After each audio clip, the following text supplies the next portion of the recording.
এই ট্রেনের ছবিটা দেখে কি ভাবছেন?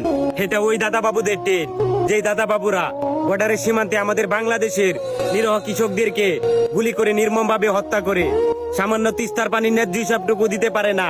আর আমরা বাঙালি তাদেরকে স্বাধীন রাষ্ট্রের বুক চিরে রেল লাইন দিয়ে দিয়েছি। দেখা যাবে কয়েকদিন পরে তারা নিজেরাই নিজেদের ট্রেনের উপর ডিল ছুঁড়ে মারবে, আর মিডিয়াতে এসে বলবে আমাদের ট্রেনের নিরাপত্তা দরকার, আর নিরাপত্তার জন্য আমরা সেনাবাহিনী নিযুক্ত করব। আর এভাবে আস্তে আস্তে শুরু হয়ে যাবে দখলদারিত্ব, আর দেশ হয়ে যাবে ওই দাদা বাবুদের অঙ্গরাজ্য। আসলে দেশটাতে দালালে ভরে গেছে।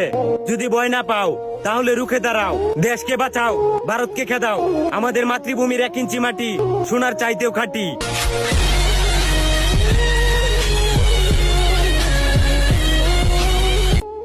যেই দেশে ধর্ষকের পক্ষে উকিল পাওয়া যায় ওই দেশে পইরা লেখা জজ হয়ে কোনো লাভ নেই।